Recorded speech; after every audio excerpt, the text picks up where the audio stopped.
Hello and welcome back to my channel. My name is Erin and I'm the founder of the Metronidazole Toxicity support group on Facebook. I'm also the creator of the Metronidazole Toxicity blog. You can find links to both in the description below. And today we're going to be talking about the symptoms of metronidazole toxicity, part 3, the mechanisms behind metronidazole toxicity. So in the first part of this video series, we went through all the symptoms of metronidazole toxicity and we broke them down. In the second part, we discussed why these symptoms were happening in the first place. What damage is occurring that is triggering these symptoms? In this video, we will be going through what is happening on a cellular level that is triggering this damage and therefore causing these symptoms. This information is based off of medical literature, some of it that dates back over 30 years that discusses what is happening when it comes to metronidazole toxicity at a cellular level. In addition to this, it's also based off of patient reviews and the testimony of the over 1,000 patients that we have in our support group. I have to put in a disclaimer here. Even though I will be referencing a lot of medical literature in this video, I need to point out that I am not a medical professional.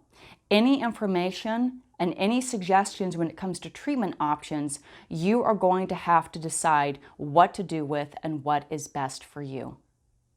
Okay, so let's get started. First things first, let's go back for just a minute and take a look at metronidazole toxicity and the dysfunction and or damage that it is causing to the body.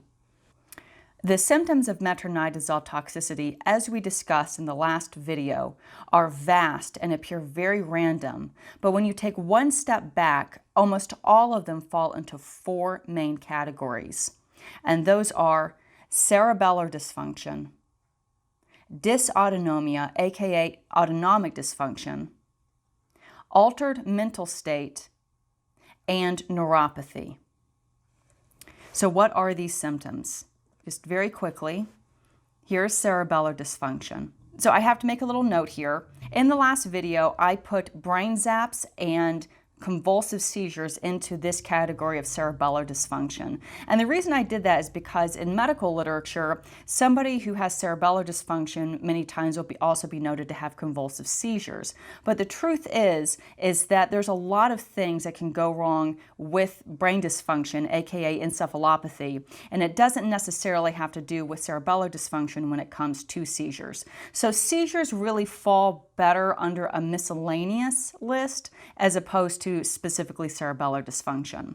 So these are the symptoms that we discussed in the last video: the dizziness, brain fog, difficulty walking, tremors, and so forth. And some of these will actually overlap with another problem, and that is dysautonomia. So dizziness, while many times can be caused by cerebellar dysfunction, it could also potentially be triggered by dysfunction of the brainstem and dysfunction of the autonomic nervous system that originates, at least in part, in the brainstem.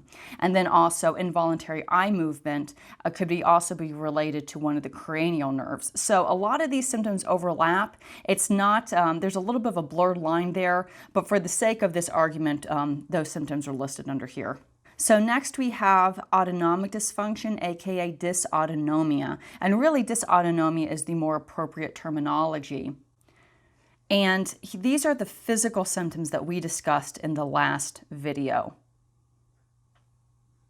And these are the symptoms related to having an altered mental state due to dysautonomia.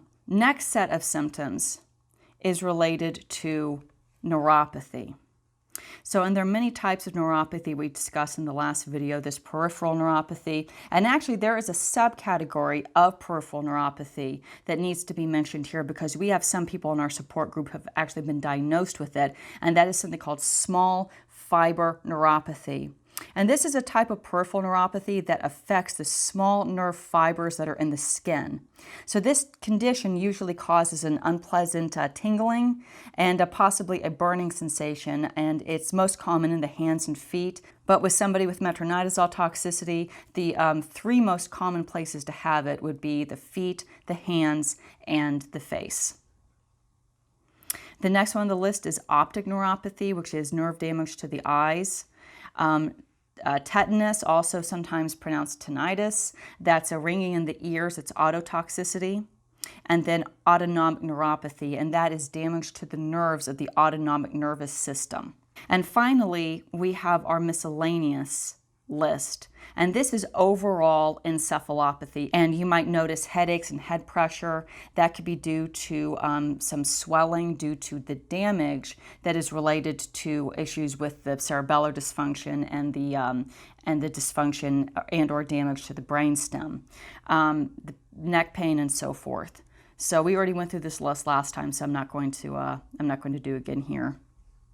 Okay, so that begs the question, what on earth is going on that is triggering this type of damage, this type of toxicity, and these horrible symptoms?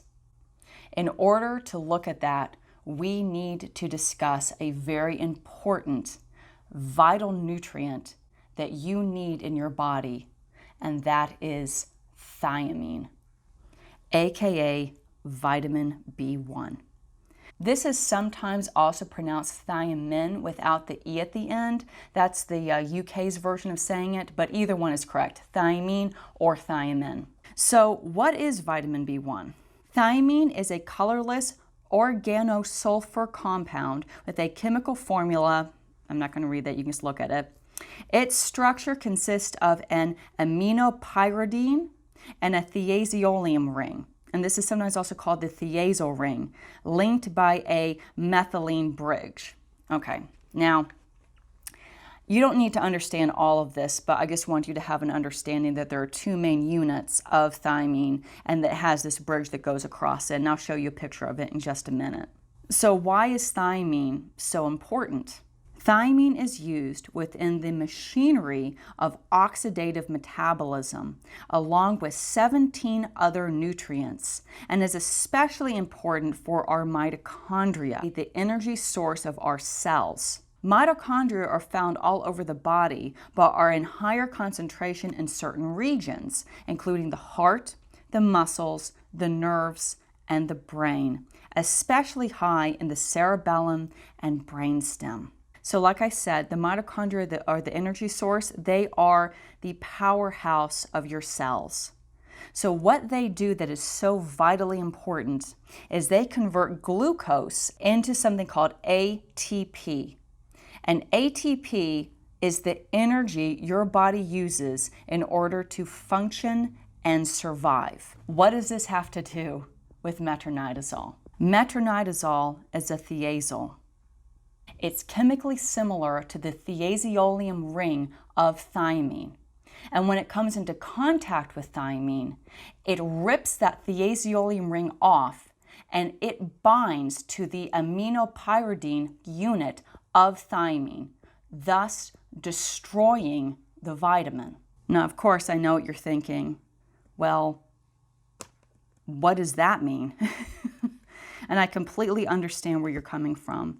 So let's get into it a little bit here. I'm going to show you a diagram from this article. So this is called thiamine or thiamine, thiamine diphosphate in biological chemistry, analogs of thiamine diphosphate in studies of enzymes and riboswitches. So this article and the diagram I'm about ready to show you is from Dr. Finian Leeper from the Department of Chemistry at the University of Cambridge. So to the upper left, you see thiamine or thiamine, either way. And this right here is the thiaziolium ring, or the thiazole ring, whichever you want to call it. And this is metronidazole. Now look at the similarities there in its chemistry. So what happens is that metronidazole comes in contact with thiamine. And this thiaziolium ring gets ripped away, and then metronidazole binds to the other part of thiamine. And this turns thiamine into a waste product called thiamine A's, which is a fancy word for not thiamine. And what happens when this occurs is that forces the victim into a sudden, severe thiamine deficiency disease.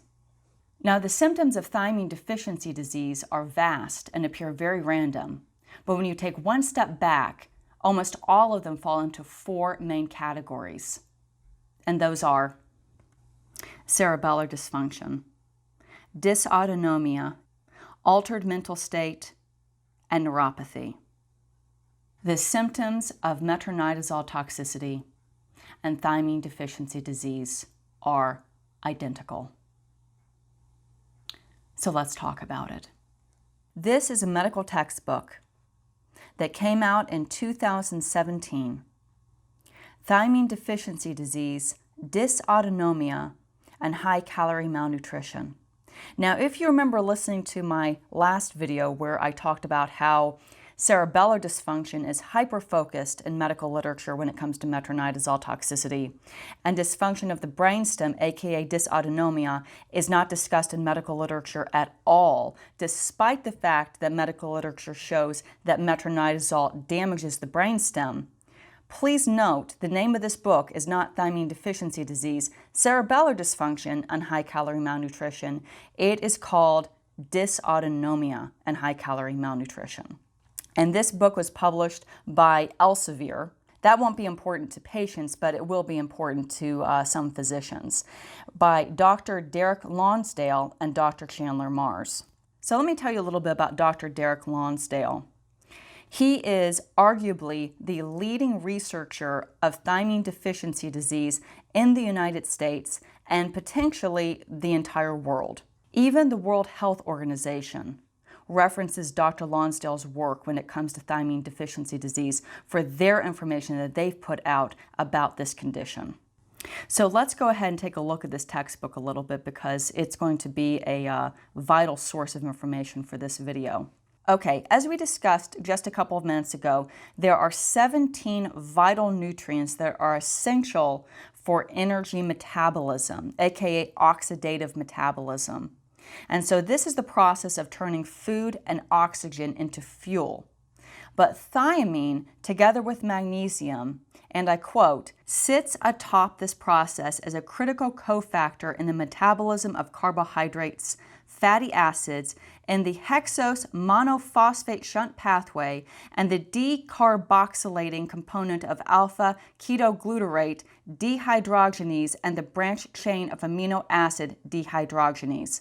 Okay, so that quote is more for any physician who might be listening to this video as opposed to you and me. What you need to know is that thiamine is essential for energy metabolism and the production of fatty acids and conversion of carbohydrates into energy. Okay, so moving on from that, among the nutrients involved in oxidative metabolism, evidence shows that thiamine and magnesium are the most critical. Even mild deficiency would impact downstream mitochondrial energetics and functional dynamics. This is some of the medical literature that talks about the relationship between metronidazole toxicity and thiamine deficiency disease.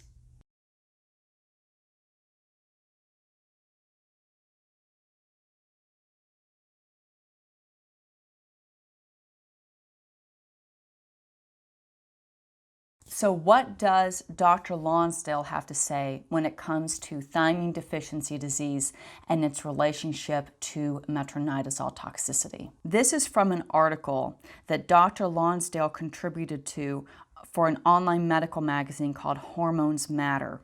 And this is what he has to say. Although in many instances of drug use, the side effects disappear when the drug is discontinued, metronidazole is an exception. Through its destruction of thiamine, it leaves in its wake a severe loss of efficiency in cellular energy metabolism. Unless thiamine is restored, the so-called side effects will continue indefinitely. The disaster comes about because the physician's failure to take the patient's symptoms seriously does not lead to effective treatment. Okay.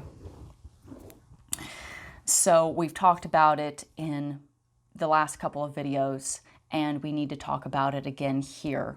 And that is that metronidazole toxicity is rarely recognized and diagnosed by medical professionals. We did a survey in our support group, and I asked this question.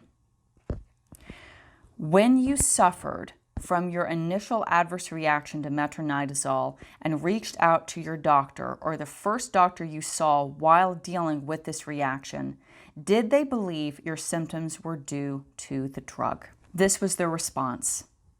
84% of metronidazole toxicity sufferers were not believed by their physicians. This statistic actually matches what Dr. Lonsdale has experienced in his practice, and he notes it in his medical textbook. In practice, thiamine deficiency is so far afield from clinical suspicions that, even in its most severe forms, clinical diagnosis is missed in 80% of adult cases. I want to discuss just a little bit in this video the experience that I had when it came to suffering from metronidazole-induced thiamine deficiency disease. Because my case was actually a little bit of an oddball compared to most people suffering from this condition. Like I said in previous videos, the most common symptoms related to the beginning part of metronidazole toxicity, they are related to neuropsychiatric symptoms, especially anxiety. But that wasn't the case with me.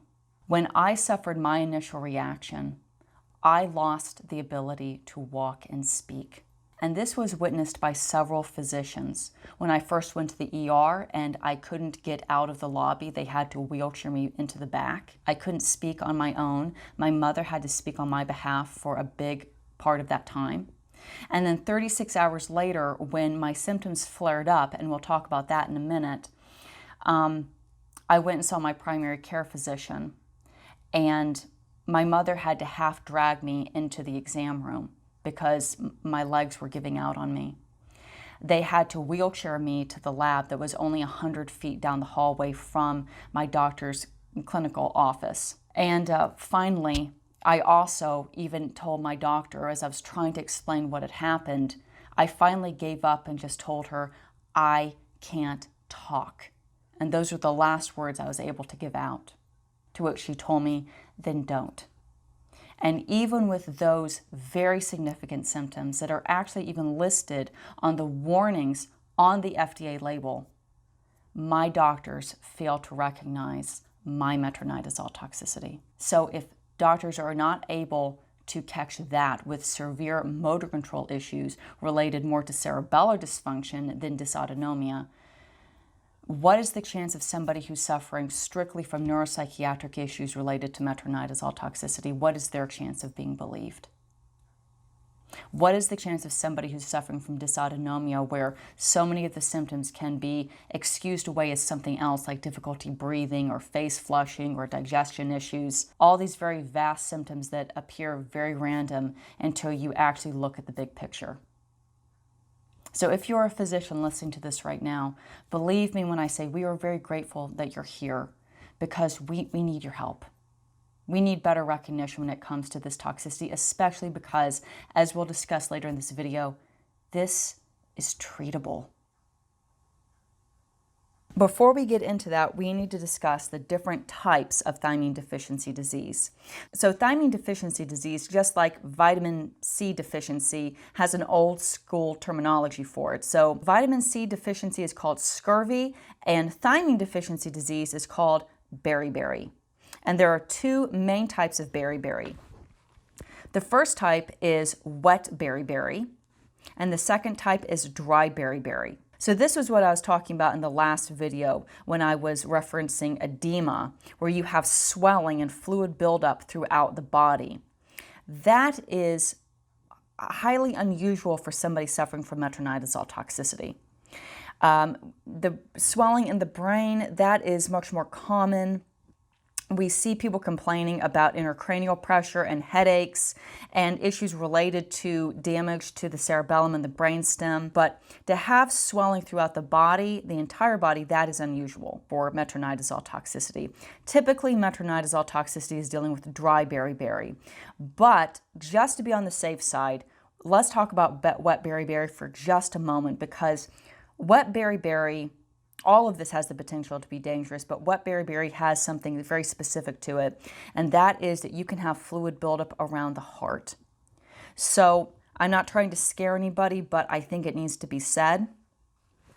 There is a way to test yourself for wet beriberi, and that is if you notice swelling. So here's an example of what the swelling would look like. So you can actually take your thumb and press down on your calves and see if it makes an indentation. Most likely it will not. And I'm not talking about where it makes a little white spot. That's normal. I'm talking about an actual physical indentation that after you lift your thumb, you can actually run your hand across and you can feel, and it takes a moment for it to very slowly go back to normal. That is an indicator of wet beriberi, and if this is happening, you need to show a medical professional immediately and get help for it. And there's something called Wernicke's encephalopathy.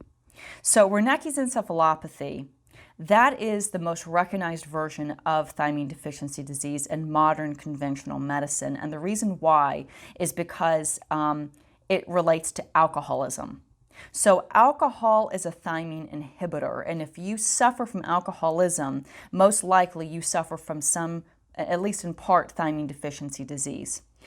What you might be diagnosed with, however, if you are suffering from metronidazole toxicity, it can be classified as a non-alcoholic Wernicke's encephalopathy, and the symptoms of those are very similar with one another. There are subcategories of Wernicke's, including Wernicke's syndrome and something called Wernicke-Korsakoff syndrome. And Korsakoff syndrome is actually a very late stage, very severe thiamine deficiency disease that is potentially causing, to be frank, permanent brain damage and psychosis. Typically what we see in our support group is typically mild to moderate thiamine deficiency disease, but we'll talk about how that is actually pretty serious when it comes to this condition. Okay, so let's get into the literature related to thiamine deficiency disease and its relationship to cerebellar dysfunction, dysautonomia, altered mental state, and neuropathy. So we're going to be looking at this from the point of view of thiamine deficiency disease. So first of all, cerebellar dysfunction, there's really not much more to say than what we've already said in the previous videos.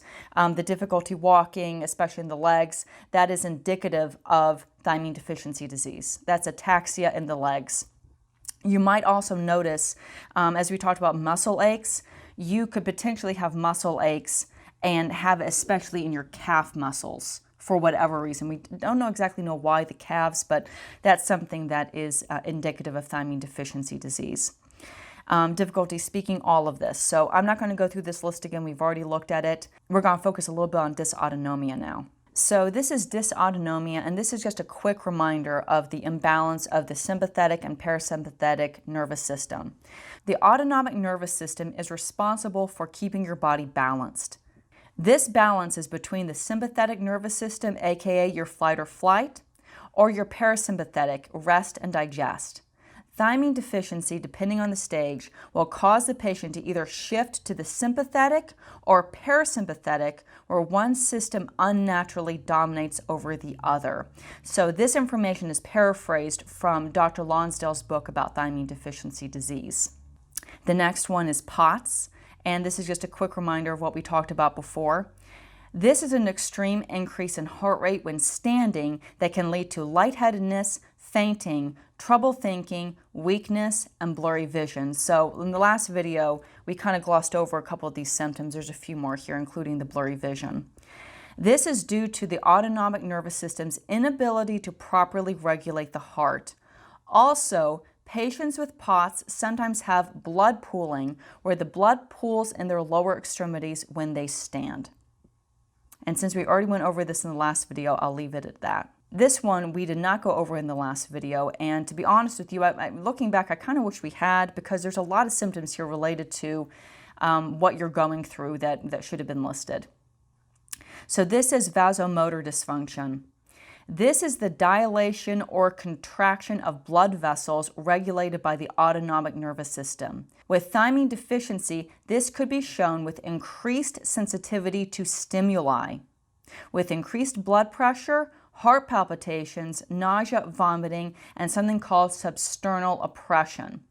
And that is pressure or tightness or pain in the chest. And I actually had this, so I'm kind of surprised at myself that I didn't mention it in the last videos, and I apologize for that. What it is, it feels like there's a belt around your chest that's just tightening, like your chest is caving in on itself.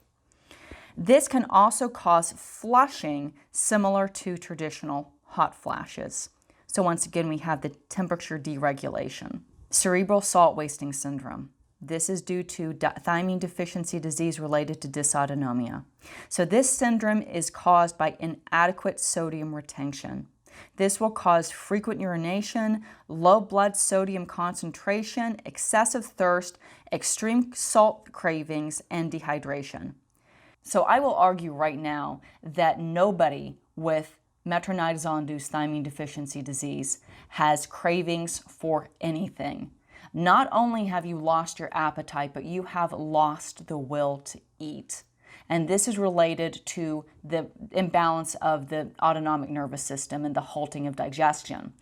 But you might notice that when you do eat something, that you tolerate salty foods far more than you tolerate other types of foods. Now we're getting into subcategories of dysautonomia. And again, we're going to kind of fly through these because we went over a lot of them in the last couple videos. You have a full sensation. You know what I'm talking about. You're never hungry. You don't have the desire to eat. This is due to this. You have thirst, potentially. That's the cerebral salt wasting syndrome. Nausea, vomiting. Another one is hypoacidity in early stages, followed by hyperacidity during recovery before returning to normal. Constipation, although the diarrhea can be possible, like I said before, if you have a lot of anxiety, if you have bad gut flora, you might have diarrhea instead of constipation. And then anorexia. Anorexia is a telltale sign of thiamine deficiency disease. It is one of the first symptoms, just like anxiety. Dysautonomia, cardiac. First one on the list, rapid pulse, or slow pulse, but it rapidly increases with slight exertion. Irregular electrocardiogram. So if you have a severe case of this deficiency, especially if it's become chronic, then this can happen in later stages of thiamine deficiency disease. So usually, if you're at the early stages, not so much, but it's something to note here. Blood pressure irregularities, including the left arm's pressure being different than the right arm's. So this is actually a test that your doctor can do in an exam room that is non-invasive and doesn't cost a thing. Now, I will note that everybody's symptoms here are very different. It is possible that you do this test and it comes back negative, but if it's something your doctor is willing to try, I would highly recommend trying and just seeing what happens, seeing if the blood pressures are different in the left and right arms, because if it comes back negative, it doesn't really prove anything because symptoms are so different. But if it comes back positive, then it really does show that you are having blood pressure irregularities, and that is a direct symptom of thiamine deficiency disease. Audible arterial tone. So this is that loud, hard heartbeats that we talked about. It can actually sometimes even be heard by others. You'll definitely feel it in your chest. You'll definitely feel it in your temples. And then lastly, an enlarged heart. And again, just like the irregular electrocardiogram, an enlarged heart typically only happens in severe cases that have become chronic. And it's due to too much stress on the heart. And there are reasons why behind that we're going to talk about in a minute. Okay, now we go into dysautonomia respiratory. So the first one is low oxygen concentration in the arterial blood and high oxygen concentration in venous blood. This indicates a defective transfer of oxygen from hemoglobin to the cell. So once again, we're dealing with a problem when it comes to oxygen getting to cells. Altered respiratory function. Vital capacity was reduced, and this is explained by Dr. Mars and Dr. Lonsdale. Oxygen and carbon dioxide measurements in the alveolar air and the arterial and venous blood show decreases in carbon dioxide and oxygen in the alveolar air as well as in the blood, indicating that there was extensive change in the gas exchange in the alveoli. Okay, so the alveoli, that is the lining of your lungs. That's the part of the lungs that takes oxygen and transfers it from the lungs to your blood. Okay, so finally we're going to talk about, this is a quote from Dr. Lonsdale, and this is actually not from his book. This is a question that I asked him that he was kind enough to answer online. So the normal use of oxygen in metabolism is known as aerobic and is the most efficient form of energy production. If one or more of the ingredients for aerobic metabolism is missing or energy consumption exceeds supply, an emergency engine automatically goes into action. This is known as anaerobic metabolism. It is much less efficient than the aerobic form and is a temporary backup. When the patient rests or in any way restores the necessary ingredients, including thiamine, the normal metabolism is resumed. Okay, so the best way that I can describe this is the difference between aerobic and anaerobic respiration. When you are about ready to hit the treadmill, you're at the gym, you're just starting, you are in aerobic respiration. But after 30-45 minutes of running nonstop, your heart is beating fast, you're breathing heavy, your muscles ache, you are now in anaerobic respiration. Now, this is like Dr. Lonsdale said, a temporary condition. Your body is supposed to regenerate and be able to move from anaerobic back to aerobic pretty quickly. But if you don't have the necessary ingredients for energy metabolism, especially thiamine, then you can end up in anaerobic respiration, which is far less efficient than aerobic respiration, which is one of the reasons why you might notice when you try any slight physical exertion, you feel like you just ran 45 minutes on a treadmill when you were just going to the grocery store. So what does this all mean when it comes to your respiration overall? Well, this is where we need to get back into what we discussed in the previous video, but to go into more depth, and that is hypoxia and also pseudohypoxia. So you know what hypoxia is based off of what we discussed in the last video. That is a deficiency of oxygen reaching tissue in the body, organs, cells, etc. Examples are drowning, a throat obstruction, or edema, which we talked about, the brain swelling that could potentially hinder oxygen from getting to your cells if you have damage to your brain. So what is pseudohypoxia? In contrast to the hypoxia state induced by an injury or obstruction that causes a deficiency in oxygen, the pseudohypoxia state is mediated molecularly by a lack of oxidation. Oxidation is the process by which mitochondria consumes molecular oxygen to convert glucose into ATP. So that is from Dr. Lonsdale and Dr. Mars. And they further explain.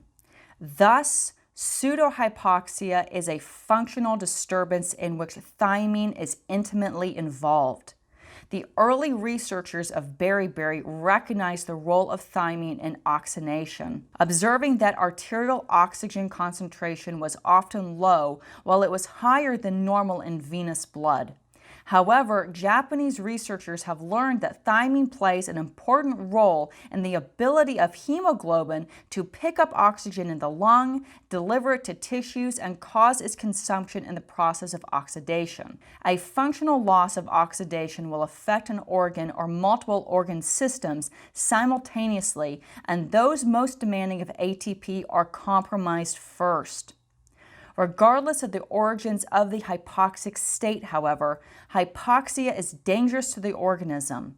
Survival reflexes are activated, and the sympathetic branch of the autonomic nervous system is called upon to fight.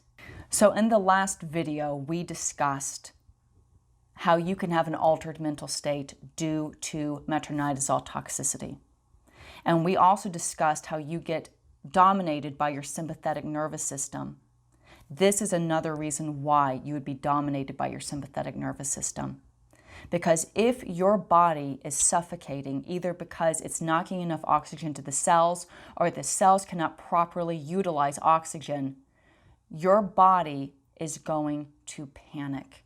That is why, going back to the original list that we talked about before with hypoxia, you have that jolt-awake insomnia, you're air hungry, you have an exercise intolerance, heart palpitations, hard heartbeats. Your heart is overcompensating for the hypoxia. It's trying to move more oxygen into your body to keep everything functioning normally, but it can't overcompensate for this. And all of this can be another factor that leads to anxiety. And like we said in the last video, eventually hypoxia can lead to an enlarged heart and other health conditions.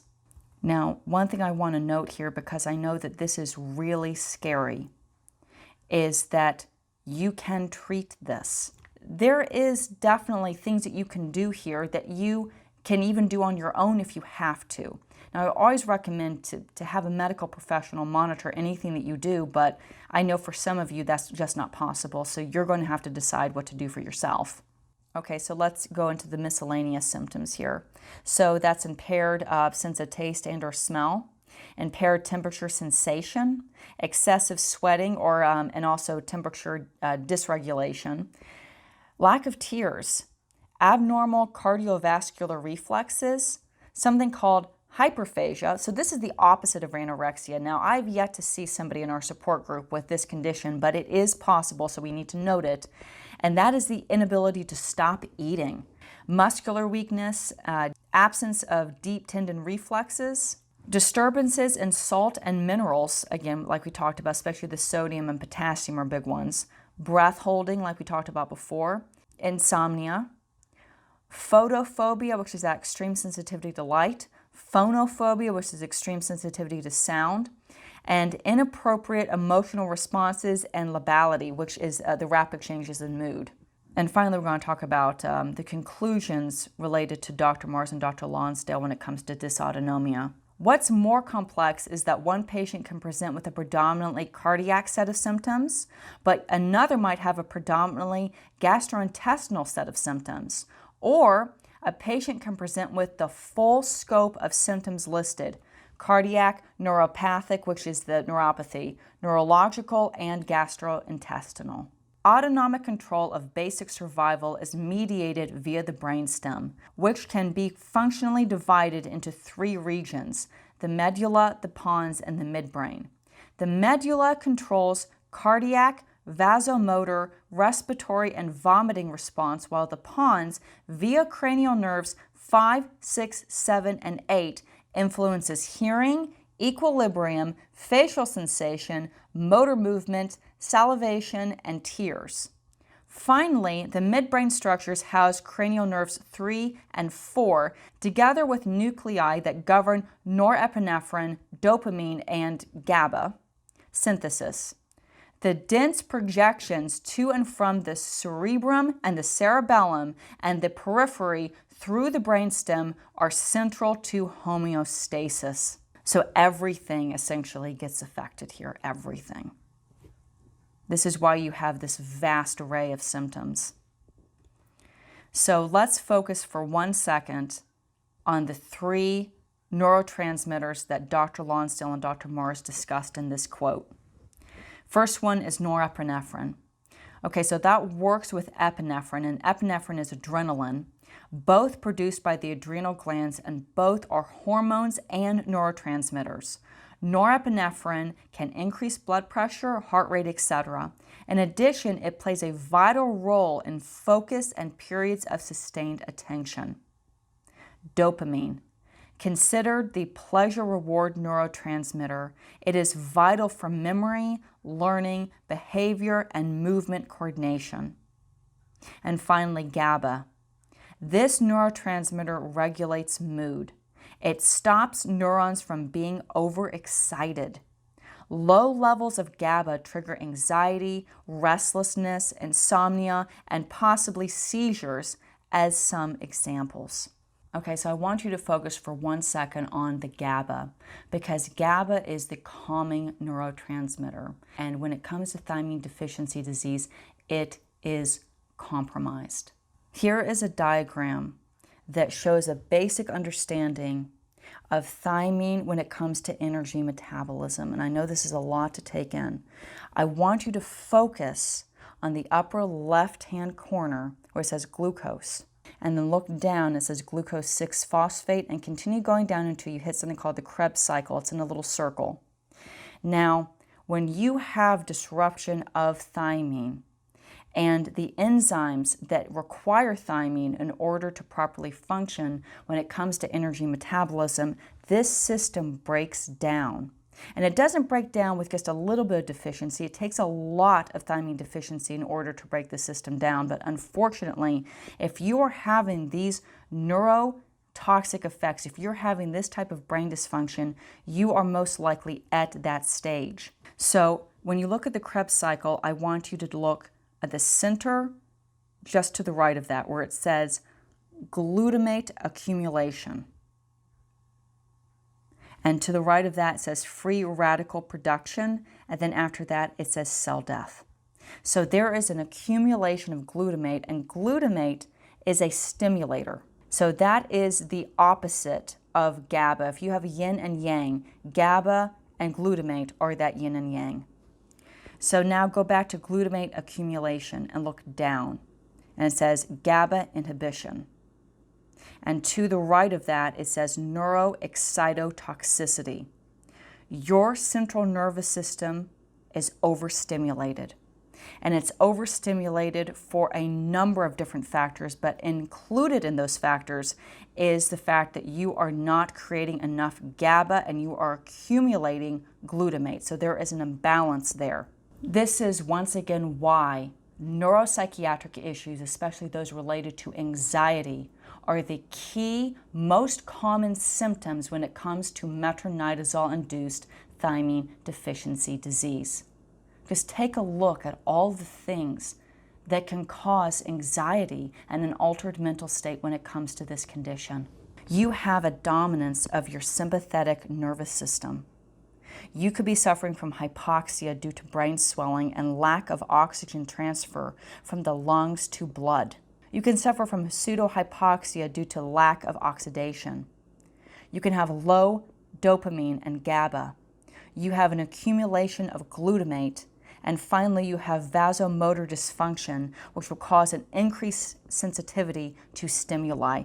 What more do you need to go wrong to cause an altered mental state when it comes to metronidazole toxicity? This is the first thing. If you are a physician, please, this is the first thing that you need to look for. If somebody's behavior changes when they are taking metronidazole. Okay, so now that we've gone over the central nervous system effects of thiamine deficiency disease, we are going to now discuss neuropathy. So going back to this list that we talked about in the last video and then also a little bit earlier in this video, basically what is happening is this. So again, going back to this diagram, so go back to the top left where it says glucose and down where it says glucose 6-phosphate, and then go to the right and it says pentose phosphate pathway. And right in between that one and the next list, you have that, and it's kind of in a bluish green, it says transketolase plus THDP. THDP, that is thiamine. And transketolase is the enzyme that requires thiamine in order to properly function. And what happens when you do not have sufficient of thiamine for this enzyme to work is the consequences to the right. It says reduced myelin sheaths, lipid glucose metabolism, and then it leads to cell death. So this is what is damaging the myelin sheaths, is that you do not have enough thiamine to support the enzyme related to energy metabolism and the lipid glucose metabolism that's required in order to sustain the coating around the nerves. So when that breaks apart, you start to you start to accumulate damage to the myelin sheaths. So this is what Dr. Lonsdale and Dr. Mars have to say about neuropathy in relationship to thiamine deficiency disease.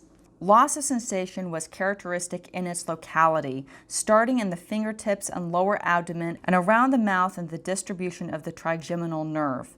In the legs, loss of sensation began in the dorsal aspect of the foot, that's the top of the foot, and the arms beginning in the fingertips, it gradually ascended to the lateral side, that's the palm side, then to the medial side, that's the pinky ring finger, and later on the flexor side, which is the top.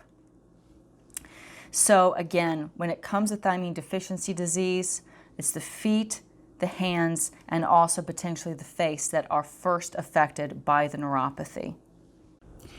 Now that we've discussed the classic symptoms of metronidazole toxicity, and mind you, these aren't the only symptoms that can potentially happen. We have some people who have floaters in their eyes, tendon issues, joint pain, these types of things. These are just the classic symptoms of metronidazole toxicity. When it comes to dysfunction of your mitochondria, basically the sky is the limit.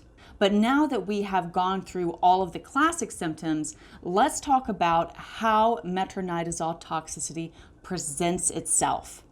It's time for us to talk about flare-ups. So this is how conventional medicine thinks metronidazole toxicity resolves. If you look at the bottom of this chart, you'll see in purple where it says day 1 through day 14. That is being very generous, because most doctors, and to be fair, most patients, think that once the drug is out of your system, that all of the symptoms will go away and you'll be just fine. And that takes just a couple of days. So 2 weeks is the longest that anybody thinks that metronidazole toxicity takes to resolve. On the left side, you'll see a scale going from 10 down to 0. So 10 are your worst metronidazole toxicity symptoms. Day 1 of you stopping the medication, so you are most likely debilitated.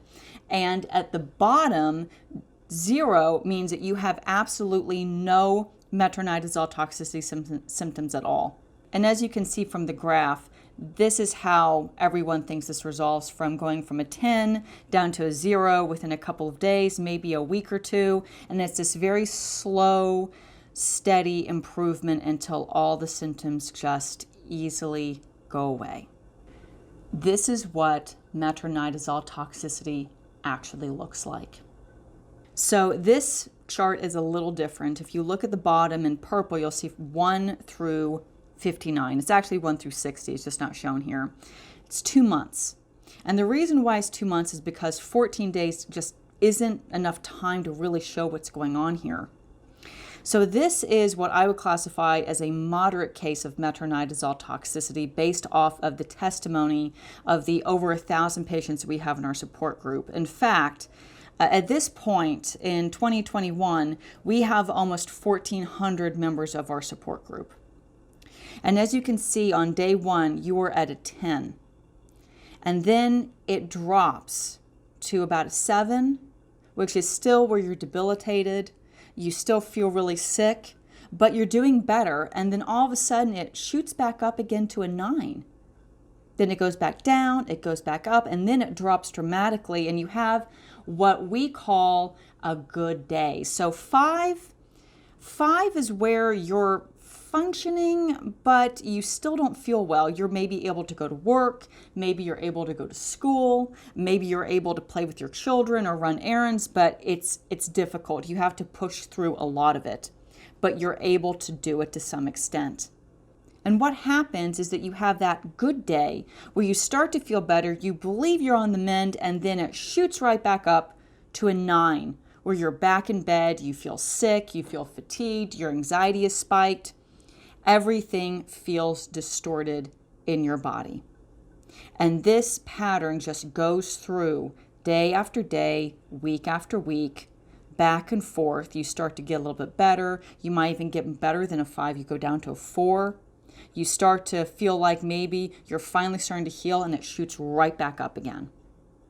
This, like I said, is a moderate case. So let's take a look at a mild case. So this is what a mild case of metronidazole toxicity looks like after drug cessation. Now, this one looks even more dramatic, but actually it's better. So I need to preface here, though, that a mild case of metronidazole toxicity is still just terrible. It's still debilitating, it's still awful, but as you see from this chart, there's more functionality, and there's even a couple of days in there where you might actually be free of symptoms.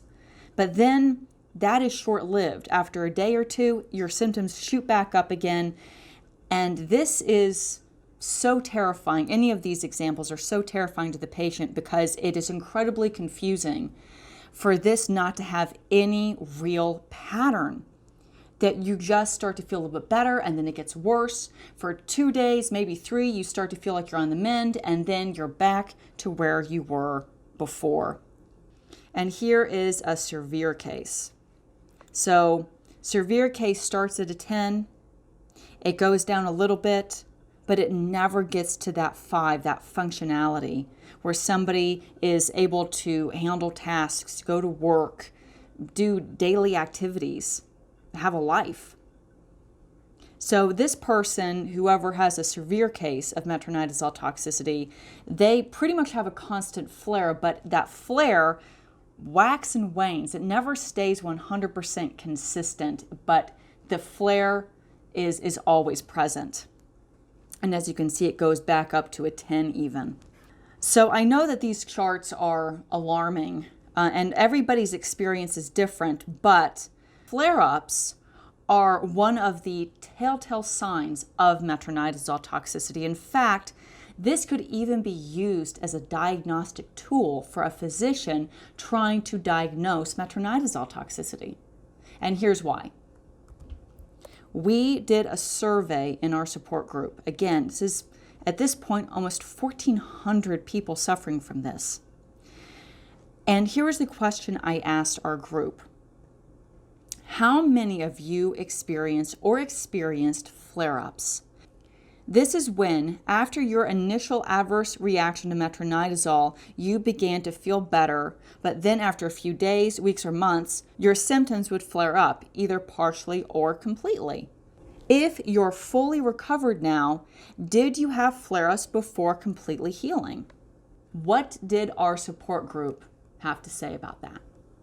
90% of metronidazole toxicity sufferers experience flare-ups. So let's break down these numbers. Of them, 90% experienced the flare-ups. 7% reported that they always are flared up, so there's no relief from their symptoms. And only 3% said that they did not have flare-ups. Now the question is, why? Why is this happening? Why is it that you start to get better and then suddenly you go back to square one? The answer to that relates to the mechanism of metronidazole toxicity, which is thiamine deficiency disease. So this is from Dr. Lonsdale and Dr. Marsh from their medical textbook. And this is related to a clinical study regarding, in this case, it's dealing with rats, but I can tell you from the experience we've had in group that this is accurate to humans as well. Neurological symptoms appeared when cerebral thiamine concentrations reached 20% of normal. Recovery began when those concentrations climbed to 26% normal. This suggests that at least in rodents, 80% of normal brain thiamine stores must be depleted before overt neurological symptoms appear. Similarly, it does not appear to take much to correct the deficit. In this study, a mere 6% increase in thiamine concentration set the course for improvement. Okay, so what does that mean? In order to have severe neurological issues, you need to be approximately 80% deficient in thiamine. However, improving your thiamine by a mere 6%, aka now being deficient at 74% instead of 80%, will cause most of your neurological symptoms to significantly improve, if not resolve altogether. However, there is a serious problem with that statistic. 6% is nothing. At 74% deficiency, you are still suffering from a severe thiamine deficiency. You are asymptomatic, not cured. The reason why this is such a significant problem for people suffering from metronidazole-induced thiamine deficiency disease or any thiamine deficiency disease is because you are constantly skating on the edge of this deficiency. So when any stressor comes into your life, you burn through that little bit of thiamine reserve that you have now regained, and you plummet back into thiamine deficiency disease and severe neurological symptoms. You have a flare-up. What can cause these types of flare-ups? Well, like I said, any stressor can cause a flare-up. Illness, lack of sleep, lack of dietary intake of thiamine, dietary intake of foods or medications that inhibit thiamine, menstruation. Ladies, you know as well as I do that when you are suffering from a debilitating case of metronidazole toxicity, that you have flare-ups when you are on your period. Exercising. We hear this one all the time. We have athletes in our support group who desperately want to get back to their regimen, and they can't, because every time they exercise, they burn through the little bit of energy metabolism that they've restored, the little bit of thiamine that they've restored, and they end up having a flare-up. Stress at work or home, we've seen this many times, and school as well. And things like exposure to heat. Going outside in the summertime, hot showers, sauna. I know from my own experience that any one of these things could have put me out back in 2015 when I suffered my initial reaction. But nowadays, I have flare-ups. And mind you, my flare-ups are infrequent, they're mild, but when I do have a flare-up, it is most often in the summertime as opposed to the wintertime.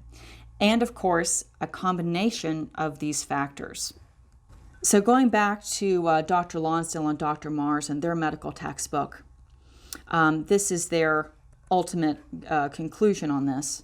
From this perspective, it is easy to see why thiamine deficiency disorders are non-linear, at least until a particular point. Different exposures and triggers may decrease thiamine periodically, even to the point where overt neurological symptoms present. When those exposures are removed and barring deficiencies in metabolism and diet, symptoms may abate, at least temporarily, and until the next threshold is crossed anew and thiamine deficiency becomes the medical emergency. I know this from my own experience. When I went through this in the summer of 2015, there was no support group, there was no blog. I didn't know what medical literature to look up. I believed my doctors were researching this, and they weren't.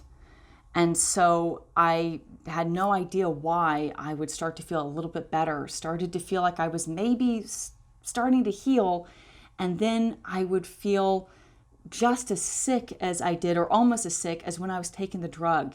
So let's go back to this chart for one more second, because I want to show you something. So again, this is a moderate case of metronidazole toxicity and its flare-ups after cessation of the drug. And I want you to look at the very end on the right, day 55 through day 60. And you see where those flare-ups are back up to a 10. This happens all the time. In our support group, we call it, or your symptoms are basically peaking. And this happens within about a month after stopping the medication to 2 months after stopping the medication routinely, before things start to finally get a little bit better and maybe the flare-ups start to calm down somewhat. And the reason why is because of another factor, another stressor involved with metronidazole toxicity. And that is lack of support. People suffering from metronidazole toxicity do not have the support that they need. They do not have it from the medical community when 84% of medical professionals do not recognize when their patient is having an adverse reaction to this drug. And what's worse is that even loved ones, spouse, parents, children, sisters, brothers, family, friends, will many times side with the doctor's opinion as opposed to siding with the person suffering from metronidazole toxicity. And the person with metronidazole toxicity is scolded. People gaslight them. They are made to feel guilty and ashamed for something that is not their fault, for being sick in a way that is inconvenient to the medical community and even their family members. This is typically when somebody with that altered mental state, that their symptoms worsen, their symptoms flare up, the stress and confusion about what's happening to them, it starts to manifest and it takes its toll.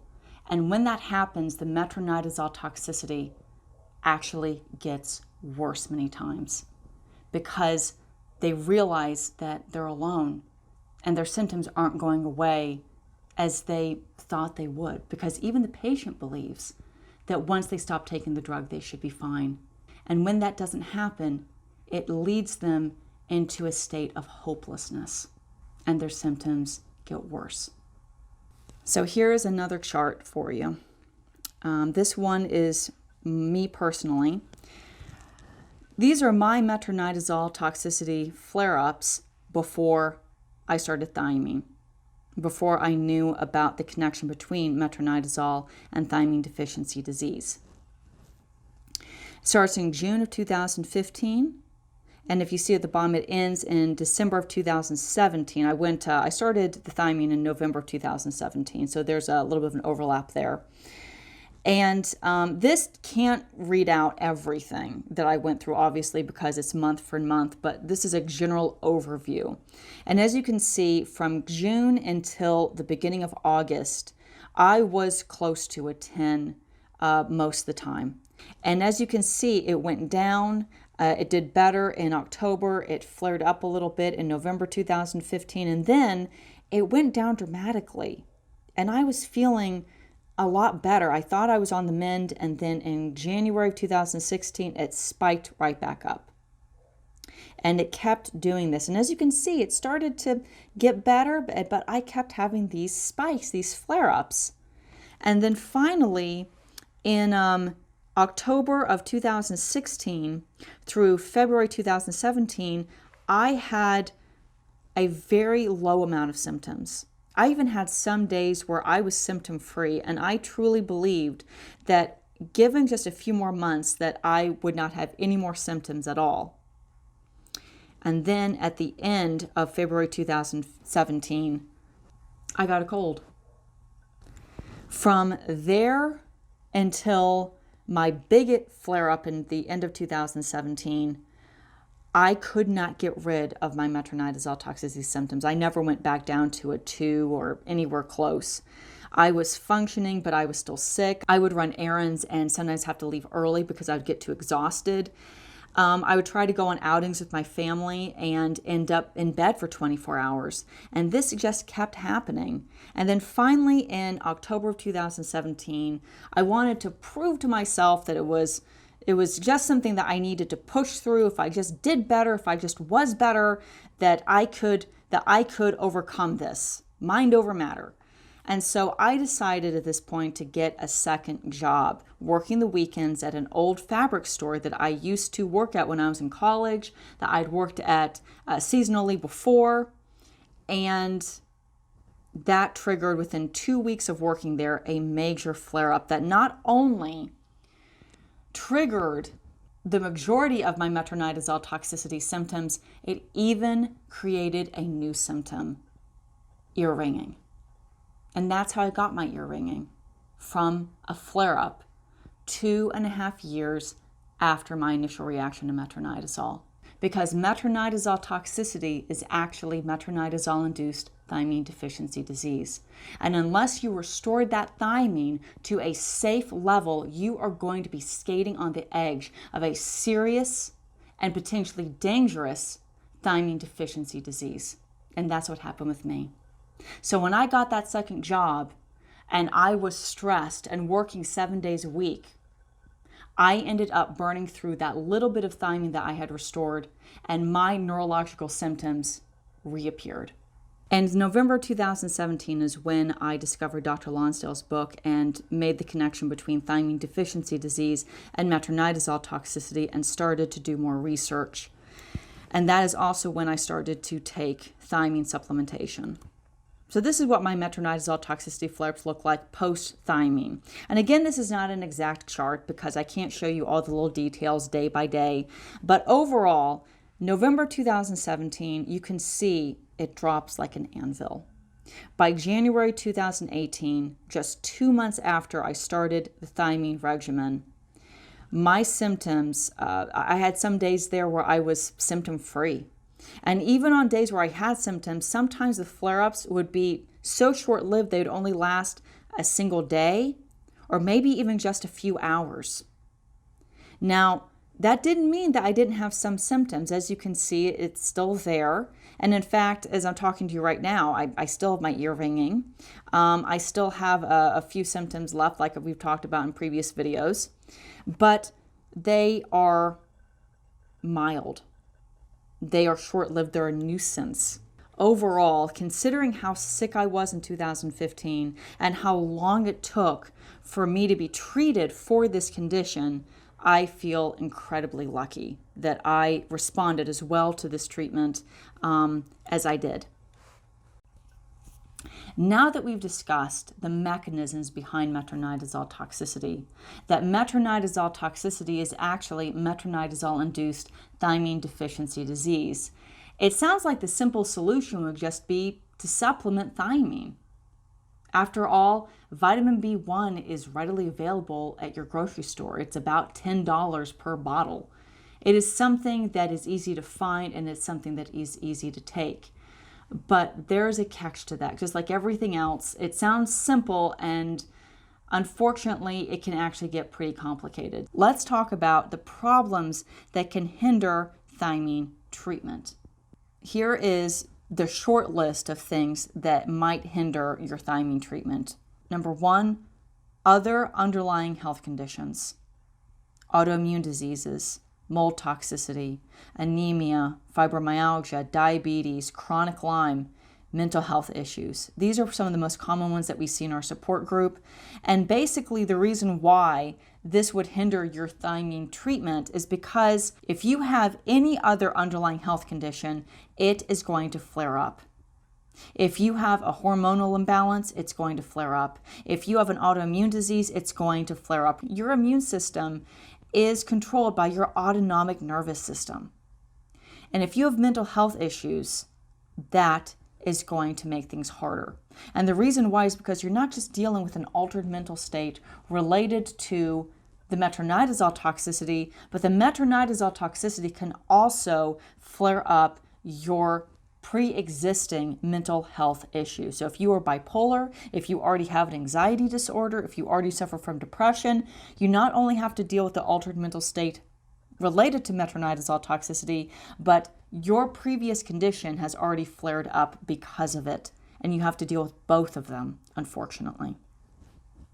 Other medications. Metformin, I hate to say for anyone who's diabetic out there, is a thiamine inhibitor. I'm not saying for you to stop your metformin, but it does mean that taking vitamin B1, it might be a slower process in order to get to some state of normal. And to be frank, you might have actually already been somewhat deficient because metformin does inhibit thiamine, and you just didn't know it. I mean, who would? And so that could be another problem, is that you have another medication that is hindering your treatment. Antacids. It's not just vitamin B1 that antacids cause a malabsorption of. It's any nutrient, really. I understand that some people have to take them. It's not a judgment. It's just that they inhibit a lot of nutritional absorption. And then one I want to specify here is Cipro. So Cipro is a fluoroquinolone. We've talked about them in previous videos. Fluoroquinolone antibiotics, and metronidazole. These drugs, the end result is almost exactly the same for both of these. And the reason why is because while metronidazole causes mitochondrial dysfunction and possible damage due to its destruction of thiamine, fluoroquinolones like Cipro directly cause damage to mitochondrial DNA. So while metronidazole has a middleman in its destruction of vitamin B1, Cipro does not. And trying to figure out if you have Cipro toxicity, fluoroquinolone toxicity, or metronidazole toxicity is almost impossible because they're really indistinguishable. You have to treat both in order to hopefully heal. And there are a lot of support groups on Facebook. There's a lot of websites, blogs, communities online of people who talk about what they did in order to recover from fluoroquinolone toxicity. So that information is out there. We had to focus on metronidazole alone in this video, but you can find a lot of information about fluoroquinolone toxicity online.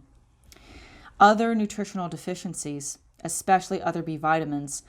Long story short, if you are deficient in vitamin B1, there's a good chance you're deficient in at least some other B vitamins. And the reason why is because you need vitamin B1 and magnesium. They're not more important than any other nutrient. They're just the first step. So they're the first step to get your mitochondria to run correctly, for energy metabolism to run correctly. And if you don't have enough vitamin B1, you cannot properly utilize other nutrients, especially B vitamins. So it's very common that if you have a B1 deficiency, that you could very well also have a B12 deficiency. That's a big one. But unfortunately, unless you treat the B1, you can't treat the B12. If you decide to go and supplement vitamin B12, but you're still deficient in B1, your body can't properly use vitamin B12 until the B1 deficiency is resolved. Flare-up triggers, poor diet, stress, illness, thiamine inhibitors. We talked about that before, but let's go ahead and get into that a little bit more here. This is a list of thiamine-reducing foods. These are foods that inhibit thiamine to some extent, and some of them are worse culprits than others, but they all kind of do the same thing. One of them, blueberries, of all things. I actually eat blueberries on a regular basis nowadays, but dealing with my initial reaction in 2015 when I was debilitated, I think that these particular foods need to be avoided right now. Red currants, red beets, Brussels sprouts, red cabbage, betel nuts, sugar, one of the biggest ones. I highly recommend, if you're suffering a severe reaction to metronidazole toxicity, that you reduce your sugar as much as you possibly can. Coffee, it does not matter if it's caffeinated or decaf. Tea, same exact problem. They both have something in them. It's called polyphenols, and both coffee and tea have this. It causes issue with the thiazole ring. And so drinking decaf is not going to fix that problem. I would just greatly recommend that until you start feeling better, that you cut out coffee and tea altogether. Alcohol. Like I said before, Wernicke's encephalopathy, that is an alcohol-induced thiamine deficiency disease. And there's a reason, because alcohol inhibits thiamine. It's the first nutrient to go when it comes to alcoholism. So if you have metronidazole toxicity, of one of the biggest things to avoid is alcohol right now. And lastly, sushi, of all the weird things in the world. So why sushi?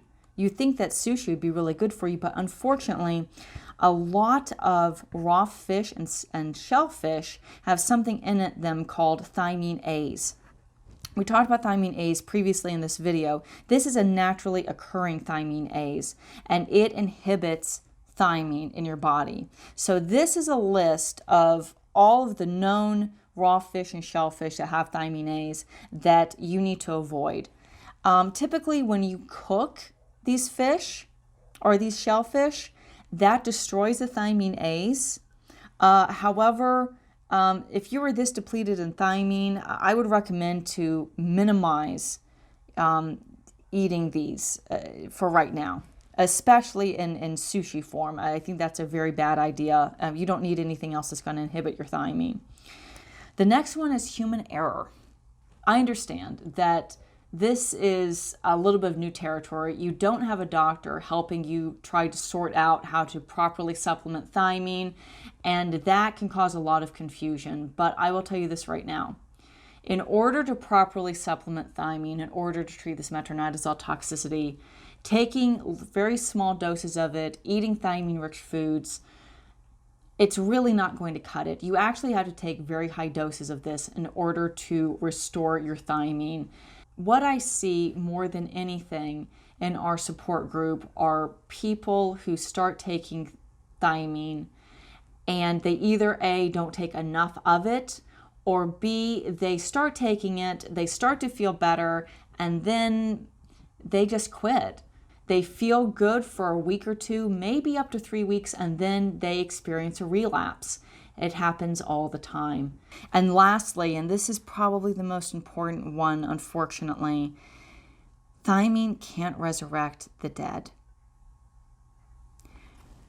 Cell death can be stopped by restoring energy metabolism and proper mitochondrial function via thiamine.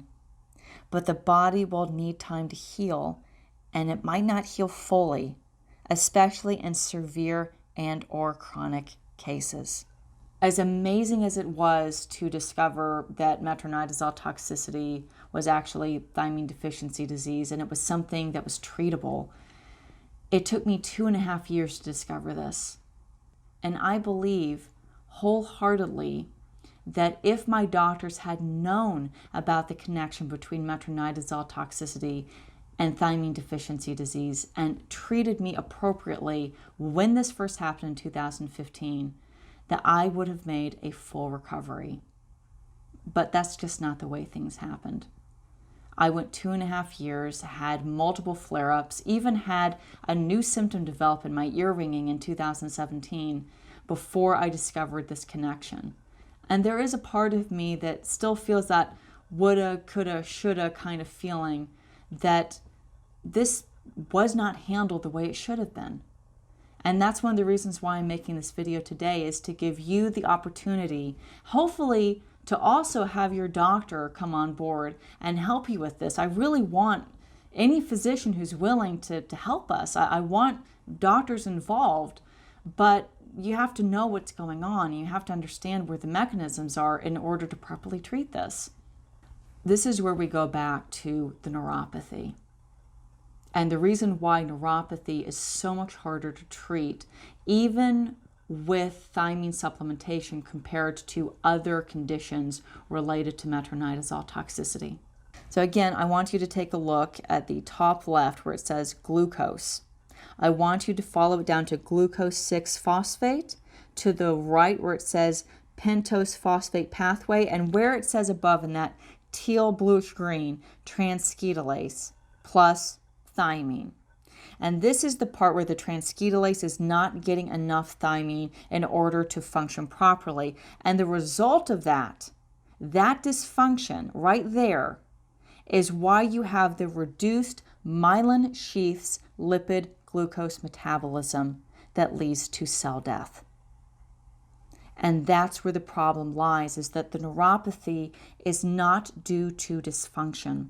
The neuropathy is damage that is a result of the dysfunction.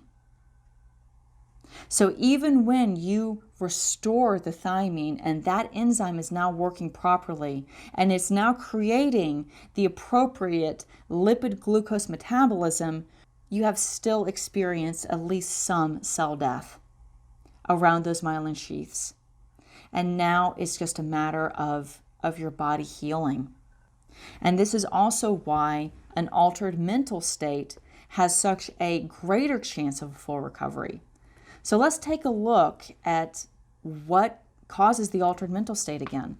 We have the dominance of the sympathetic nervous system. We have hypoxia, either due to brain swelling or lack of oxygen transfer from the lungs to blood. We have pseudohypoxia, which is lack of oxidation. We have low dopamine and GABA. We have the accumulation of glutamate, and we have the vasomotor dysfunction. Almost all of these are related to dysfunction and not necessarily damage. Now, these can lead to damage. They can cause other symptoms, but the altered mental state itself, for the majority of these issues, it's mostly dysfunction. So when you restore the thiamine, as an example, your sympathetic nervous system calms down. Look at the chart again, where we look at the accumulation of glutamate that's near the center there. And then you have the free radical production and cell death. Well, the accumulation of glutamate that causes the lowering of GABA, that GABA inhibition, when you restore that thiamine, that glutamate, that accumulation stops. And the inhibition of GABA stops, which means that the neuroexcitotoxicity will stop. This will also help to calm down your sympathetic nervous system. Your pseudohypoxia, that will stop with the introduction of thiamine. And then for the hypoxia itself, the lack of oxygen transfer from the lungs to the blood, once the thiamine is restored, that should also stop. And when all of these things stop and calm down and that neuroexcitotoxicity calms down, any type of brain swelling that you might have should also start to calm down. So all of these things, it's a vicious cycle of problems, but they are almost all related to dysfunction and not damage. Now, when it comes to the cerebellar dysfunction and the physical symptoms of dysautonomia, those are a bit in the gray area. They are partly due to dysfunction and they are partly due to at least some damage. And because of that, some of those symptoms might resolve very quickly and some of those symptoms might linger. It doesn't mean that they can't heal. Even the neuropathy, we have seen many times in our support group where somebody has neuropathy and after a couple of months, it either is significantly improved or it has resolved completely. And it's in part due to one other factor. When you have an altered mental state and your sympathetic nervous system is on overdrive, where you literally have an overstimulated central nervous system, it is going to cause your every electrical system in your body to just fire, which includes your nerves. So when your altered mental state calms down, it is very possible that your neuropathy will start to feel better, even if you do still have some damage, because your nerves are not firing off like crazy. Ultimately, thiamine can treat the underlying cause of your metronidazole toxicity, but it cannot resurrect dead cells. Once those are gone, they're gone. And believe me when I say I completely understand how scary that sounds. I've been there. I've dealt with this. I am not fully recovered, but it doesn't mean that I feel sick. I have a couple lingering symptoms. They can be a nuisance. I've incorporated them into my life. So it doesn't mean that just because you don't fully heal that your life is going to be horrible. You can still have a great quality of life. Now that we've talked about the reasons why even supplementing thiamine might have its complications, we have one more big complication to talk about, and that is called the paradoxical reaction. So what is a paradoxical reaction? A paradoxical reaction or paradoxical effect is an effect of a chemical substance, mostly a medical drug, opposite to the effect which would normally be expected. An example of a paradoxical reaction is pain caused by a pain relief medication. You also see this in some individuals who drink caffeine and get sleepy or take a sedative and get hyper. In the case of thiamine deficiency disease, a paradoxical reaction is where your symptoms temporarily get worse before they get better. When it comes to thiamine intake, the mechanisms behind a paradoxical reaction are not fully known. However, the possible culprit might be reintroducing the body to thiamine that forces the body to readjust itself, as it has become accustomed to functioning using far less thiamine than it typically has and needs. This surprises the system, your body, in a way, and can result in a temporary worsening of symptoms that can usually be alleviated by scaling back the dosage of thiamine intake. So this is what Dr. Lonsdale has to say in regards to the paradoxical reaction. Milder symptoms reflect milder deficiency and vice versa. Paradox is an unfortunate requirement for restoring normal metabolism in a person that has had severe and or prolonged deficiency. The old proverb, no gain without pain, applies, and there is no way of obviating it. I agree that unless this is understood, the sufferer is going to conclude that these are side effects. After all, isn't that the way we have been conditioned? If thiamine deficiency symptoms are in the early stages, instead of being referred to as pseudosomatic and correctly recognized for what they represent, paradox is much less likely. If the patient gives up, he or she never experiences the benefit. 4 to 5 weeks is not uncommon for paradox, and it must be suffered. So why would you have a paradoxical reaction? Well, so a couple examples are the enzymes that are used in thiamine metabolism, they have to reactivate. They have been starved of thiamine and they are literally deteriorating. And so when you hit them with a large dose of thiamine, it kind of shocks them back into activation. Dysfunctional mitochondria will be forced into action. Once thiamine is reintroduced, energy metabolism can resume and mitochondria will be forced to function properly. Respiration will return to normal. Right now, your body is functioning on its emergency respiration system called anaerobic respiration, and it will revert to aerobic, which is the normal breathing and proper utilization of oxygen within cells. However, this is a lot of change, and the body might be surprised by the sudden shift in function, hence the potential for a temporary worsening of symptoms when you reintroduce thiamine into your system. So here are the most frequently asked questions about the paradoxical reaction in our support group. Who is most likely to have a paradoxical reaction? It's hard to say, but it's more likely in more extreme deficiency cases and or those who have chronic deficiency. It's been going on for 3 months or longer. How long will the paradoxical reaction last? Again, it's hard to pin down. If experienced, it could last up to 5 weeks in extreme deficiency cases. If I started thiamine with no paradoxical reaction, as I up my thiamine, does that mean I can't have a reaction? No, but it's less common, with one exception, and that is switching from water-soluble thiamine to fat-soluble thiamine, and we're going to talk about that in a minute. If I have a paradoxical reaction, that's a bad sign, right? Nope. It's a great sign, actually, because it means the enzymes that are utilized in thiamine metabolism are still functioning. They're still able to function. They're still reacting to the thiamine. This is a good sign, even if it makes you feel awful. So next set of questions, is a paradoxical reaction dangerous? In the vast majority of cases, no, it doesn't seem to be. However, if cases are severe and the symptoms involve cardiac function, there's a small chance of rapid heartbeat, increase in blood pressure, and potentially irregular heartbeat, which, if they are extreme, that can be dangerous. This is why, if it's at all possible, being supervised by a medical professional is highly recommended. However, members in our support group have followed a building up regimen that has yielded positive results, and we have no reports of serious long-term complications from thiamine treatment. We tell them, patients, to titrate up slowly. This is what Dr. Mars explained in an online interview. And I'm going to post that interview in the description below because she talks about a lot of things regarding thiamine deficiency. It's a really good interview with her and Elliot Overton, who is the creator of Thiamax. It is a really good video, and I think it's really beneficial for anybody who is suffering from this condition. I learned about the paradoxical reaction before I started thiamine supplementation. It's one of the reasons why I started very slowly in my thiamine intake and built up slowly, just like Dr. Mars explained.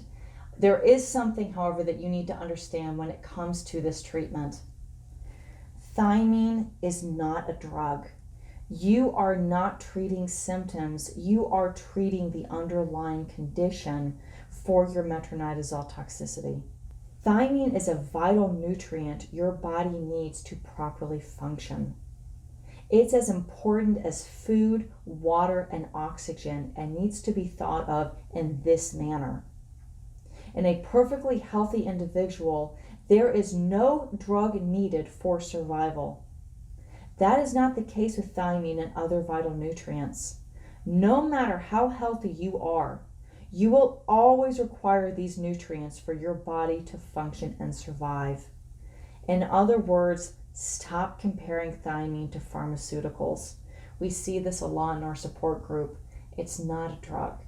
It is something that your body requires to live, and if you don't have enough of it, it can cause serious dysfunction and possible damage to your body. Let's go ahead and discuss how to properly supplement. And again, this is from my own experience and the experience of people in our support group. Unfortunately, we don't have a physician in order to go through this with us. Even Dr. Lonsdale is retired, and so we are relying on his information from his medical textbook, articles, these types of things. But ultimately, when it comes down to it, you're going to have to decide what is best for you. So the first thing to understand about this is that in order to restore your thiamine to appropriate levels, you're going to have to do something called megadosing. And here's the catch. Do you remember when I just said that thiamine is not a drug? Well, megadosing thiamine is considered drug therapy. And I know what you're thinking. You're like, now wait a second. You just said that thiamine was not a drug, but now megadosing it is considered drug therapy? What? Okay, let me explain. Let's go back to that really healthy individual that we talked about when we were comparing thiamine and drugs. In a perfectly healthy individual, there is no drug needed for survival. Okay, but here's the thing.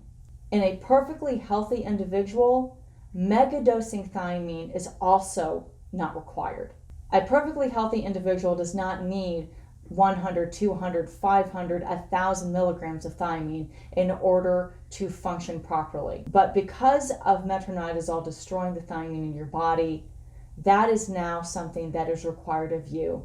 And because you are now trying to restore function to the enzymes in your mitochondria through thiamine therapy, that qualifies as drug therapy.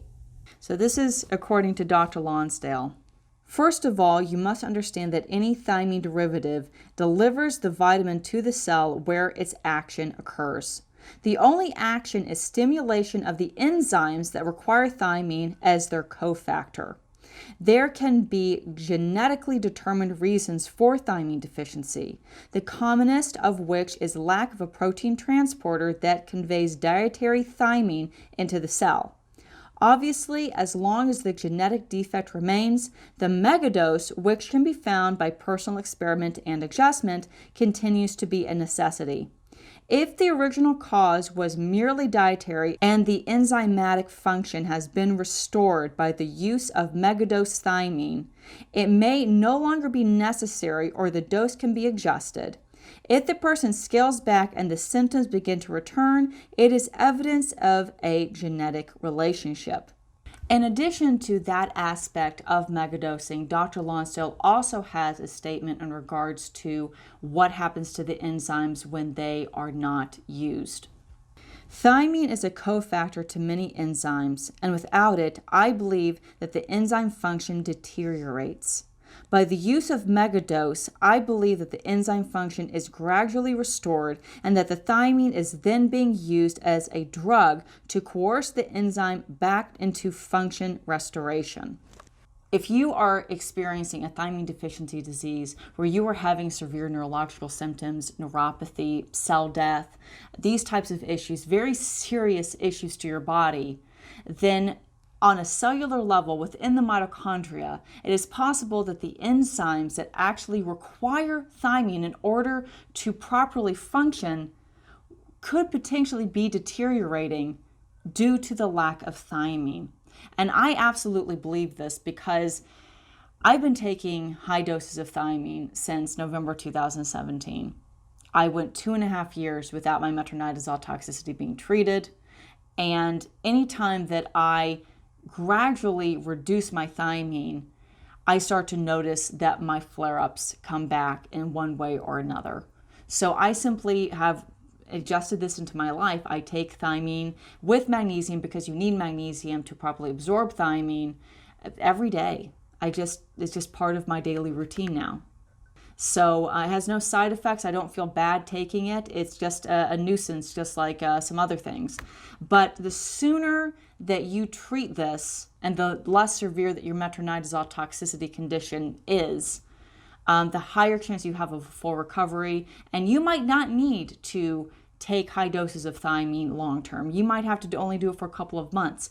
Everybody is different. Let's go ahead and talk about the thiamine regimen and how to potentially treat this condition. First of all, before we do this, I want to stress, again, I'm not a doctor. I'm just a patient who has done a lot of research, who has spoken to a lot of people suffering from this condition.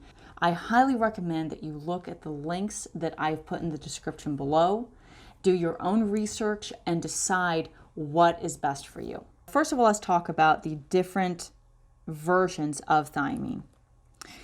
So there are a couple different types, just to make this more confusing for you.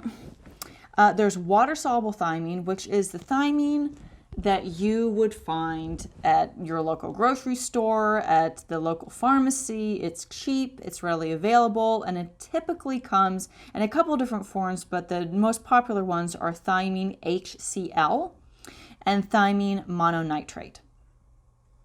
In addition to the water-soluble thiamine, we also have fat-soluble, which is also referred to as TTFD. That does stand for something, but honestly, it doesn't matter. It's hard to pronounce, so let's just move on. These are the brands of fat-soluble thiamine: olithiamine, lipothiamine, benfotiamine, and Thiamax. So what are the advantages of these different variations of thiamine? So let's first talk about water-soluble. Thiamine HCl and thiamine mononitrate. Number one, they are readily available online and in stores globally. Basically, unless you live on Mars, you should be able to get a hold of at least one of these types of thiamine. It's inexpensive. However, it doesn't easily cross the blood-brain barrier. It doesn't mean it can't get to the brain, it just doesn't get to the brain as well as some other versions of thiamine. It also requires a protein transporter from your body to penetrate the cell membrane, where fat-soluble versions of thiamine don't. So basically, water-soluble has a middleman. It's not as well absorbed as the fat-soluble thiamine for this very reason. However, megadosing has been proven to be effective, and you will need to take very high doses of any type of thiamine that you decide to do in order to correct the deficiency that we're talking about when it comes to metronidazole toxicity and neurotoxicity and so forth. This is a great place to start a thiamine regimen to build up your thiamine, and you will have to build it up. So the next one on the list is fat-soluble. And these are two of the most popular ones, olithiamine and lipothiamine. So olithiamine, they're almost exactly the same. Olithiamine is fat-soluble, it's better absorbed, it easily crosses the blood-brain barrier into the brain. It has limited availability, it's only made in California. It has a garlic taste because fat-soluble thiamine is derived from garlic. So if you're allergic to garlic, this might not work for you, unfortunately, but you can take water-soluble thiamine as a substitute, and water-soluble thiamine still can work for you. It has a bit, like I said, of a garlic taste, and it also has fillers. So fillers are things and active ingredients in the capsule or the tablet that maybe you don't want or maybe you have a bad reaction to. A perfect example of this is magnesium cereate. That's a filler that a lot of people like to avoid. I've never had a problem with it, but some people do. So that's one problem with this particular version of fat-soluble thiamine. Lipothiamine is made from the same company. It's fat-soluble, it's the best absorbed, and it crosses easily to the brain. It has no garlic taste, even though it's the same as olithiamine. It's just a tablet, and it can, because it's a tablet, it can pass through the stomach intact. It can get to the small intestine where thiamine is absorbed into the body. Again, it has limited availability. It's only made in California, and it has those fillers. So the next one on the list is benfotiamine. And we have had a lot of people in our group who swear by benfotiamine. They really like it. And it is also fat soluble. It's better absorbed than water soluble. It's readily available. There are many companies that make this particular version of thiamine. It does not cross the blood-brain barrier as well as olithiamine or lipothiamine, but we have a lot of people in our support group who have taken it, who have had great results, even with their central nervous system effects. So I wouldn't rule it out. And sometimes it's better tolerated. The last one is Thiamax. Thiamax is a relatively new brand. It's fat soluble. It's better absorbed than water soluble thiamine. It crosses the blood-brain barrier. It has no fillers. According to the company, they don't put any fillers in it. That's something that they really emphasize on because some people do have a bad reaction to those fillers. It has limited availability. It's only made in the United Kingdom, and it's new to the market, so there's limited information and limited reviews. So I don't really have an opinion on Thiamax. I just know that it exists and that it is an option for certain people. Those are the different versions of thiamine, but now we need to talk about how to take this thiamine. In order to do this, you're going to have to megadose. So how do you do that? Well, unfortunately, there's no real list available. We've talked about megadosing, and Dr. Lonsdale talks about it in his textbook to some extent, but in order to get a good idea of this, all I can tell you are some suggestions based off of my experience and the experience of people in our support group. So here's the first chart, and this is very similar to what I did when I started my thiamine regimen. The only difference is that in this chart, I've put down lipothiamine. However, olithiamine, benfotiamine, Thiamax, any fat-soluble thiamine will do. So the first week, as you look on the chart, you have thiamine HCl, which is water soluble, at 100 milligrams. I highly recommend that when you start the thiamine regimen, you do not do more than 100 milligrams. And as you see on the furthest right, you have magnesium. Again, you require magnesium as a cofactor to thiamine. If you don't take magnesium with thiamine, you're not going to be able to fix this problem. You must have magnesium as well. So, but you don't need to megadose magnesium. You just need to put it into your daily regimen. So half of a daily dose to start off is good. That way your body gets an opportunity to adjust the magnesium a little bit. You don't want to end up with loose stools. And there are different magnesiums that you can try. Typically what we like in our group is magnesium L-threonate and magnesium glycinate. Those are the two most popular ones, but as you can see, there's a lot to choose from.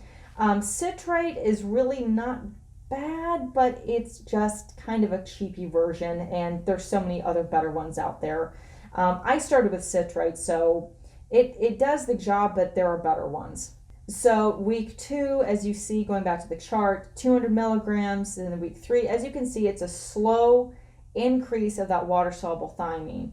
Now, on week 5, this is where I switched from water-soluble thiamine to fat-soluble thiamine, and this is where I had a small paradoxical reaction. It only lasted a night. It was tolerable, so I just went ahead and suffered through it. I didn't change my regimen, but some people, when they have a paradoxical reaction, they decide to scale back. If everything goes well in the paradoxical reaction, either you have one but it goes away really quickly, it's tolerable, or you don't have one at all, which a lot of people don't, then you go on to week 6, you build up to 50 milligrams, and these come in 50 milligram capsules or tablets. So you go from 50 milligrams to 100, the week after that 150, and this slow titrate up so that way your body has an opportunity to adjust. And by week 10, you can change things up a little bit. You can do lipothiamine and olithiamine, or maybe you can do olithiamine and benfotiamine, however you want to do this. Now, how long do you have to do this? And by week 10, 200 to 300 milligrams, you can kind of stop, kind of see how you feel. Is it enough for you? Do you need to feel like you need to do more? That is up to you. There's no real set level for this. The highest level I've ever done of olithiamine and lipothiamine in combination with each other was 400 milligrams. And I actually found out through just my own trial and error that I didn't really need it to be that high. And so I actually lowered it back down to 200 milligrams. And that's what I'm on right now. And that seems to work well for me. But let's say that you want to start things off a little more slowly. So this right here is a good example of starting things just a little more gently, 50 milligrams of water soluble, slowly building it up. It takes longer, but in order to, especially if you have a severe deficiency, a chronic deficiency, you're really concerned about that paradoxical reaction, you can always start smaller and slowly build it up. And again, this is just an example. You don't have to do it this way. There's so many different ways to do it. You just need to make sure that you titrate up slowly, that you do eventually start to megadose, and that you have magnesium with your daily regimen. And here's another example of, especially if someone experienced a paradoxical reaction, they want to start over and start really slow. You can actually start with thiamine-rich foods. Nutritional yeast is a great source of B vitamins, including B1. Doing 1 scoop the first week every day, and then 2 scoops the next week, and then maybe trying to start to supplement, maybe eating thiamine-rich foods like pork is a good example, and then slowly building up that way. And then as you can see, as you get several weeks in, you start to introduce benfotiamine, a better tolerated fat-soluble thiamine, even though its benefits might not be as good as olithiamine and lipothiamine. That's still kind of up in the air. We have a lot of people who love benfotiamine in our support group. There is no real set level. The only thing that I say is that if you're taking 100 milligrams of thiamine for 6 months and you're not seeing any results, then obviously you're not taking enough thiamine. If you're taking 200 milligrams of thiamine off the bat and you have a paradoxical reaction, then obviously you need to scale back. There's a lot of trial and error here, and even myself, even today, I've done this for over 3 years of taking the thiamine regimen. I still experiment. I still lower my thiamine. I still build it up. I still play with different types of thiamine, seeing, what gives me the best results. And what I've personally found is that I do really well on olithiamine and lipothiamine. Those are the ones that I do best with. So these are just suggestions. You don't have to do any of these. You can figure out your own path. I believe that we have gone through most of the aspects of metronidazole-induced thiamine deficiency disease, the symptoms, the mechanisms, and the potential treatment options, and the complications that might arise through your thiamine supplementation. Let's talk about one final thing before we go, and that is thiamine testing, because this comes up in group all the time. These are the potential tests for thiamine deficiency: serum thiamine level test, urinary thiamine level test, erythrocyte thiamine pyrophosphate analysis test, erythrocyte transcetylase activity test, and high performance liquid chromatography test. I hope I pronounced all those right. Okay. So let's talk about the advantages and disadvantages of each of these, because this is something that is brought up in our support group all the time. Someone comes back and says, I did a thiamine test with my doctor and everything looked fine. I don't understand. Well, there are reasons why something that you go to your doctor and have a regular blood test and it comes back normal is because most likely they're doing the serum thiamine level test. So what are the advantages and disadvantages? So the first one is the advantage. It's readily available. It's the most used test in a doctor's office. It represents short-term thiamine intake only. It does not represent long-term thiamine intake. It does not indicate body thiamine stores, and a normal level does not rule out thiamine deficiency. This test, to be completely frank, is readily available because it's cheap and it's easy. Now, do I discourage you from doing this test? Absolutely not. It's non-invasive, and because it's cheap and it's easy to do, there's no reason not to. And if it does come back positive for thiamine deficiency, and sometimes it does, that really does conclude that this is what you have and this is what you would need to treat. However, for the majority of people, this just doesn't cut it. It just doesn't It cannot readily test for thiamine deficiency. You have the same problem with the urinary thiamine level test. Again, it's readily available, it's less used. It's inconvenient as a patient has to collect a 24-hour urine sample. Again, it does not represent body thiamine stores. Test results depend on patient's renal function, and a normal level does not rule out thiamine deficiency. Erythrocyte thiamine pyrophosphate analysis test. It is not readily available. It's expensive. However, it is a good indicator of body stores as depletion of thiamine occurs at a similar rate in red blood cells as other major organs. So this is a better test. Again, no test can fully rule out thiamine deficiency, but this test is better than the other tests that you'd have in a standard doctor's office. The erythrocyte transcromatosis activity test. This one is really not readily available. There's only one lab that I know of in London that does this test. And on top of that, and I have it linked in the description below, it's expensive. But there's one other problem, and this is something that I wanted to discuss. It shows indirect evidence of thiamine stores by testing transcromatosis function, and that's the enzyme associated with thiamine metabolism. So you saw that on the chart that I showed you before. So here's the problem with this test. It's indirect evidence. Now this test was the gold standard a few years ago. This test was the most accurate test available for a very long time. But other tests have been created since then that are just more accurate. And one of the reasons why is because it all depends on the function of this transcromatosis enzyme. So just imagine for one moment that you have a chronic thiamine deficiency disease and your transcromatosis enzyme has deteriorated due to lack of use. Would this test be accurate at that point? I don't know. And one good indicator is if you have severe neuropathy, I would definitely question if this test is accurate, because the transcromatosis enzyme is related to the maintenance of the myelin sheaths of the nerves.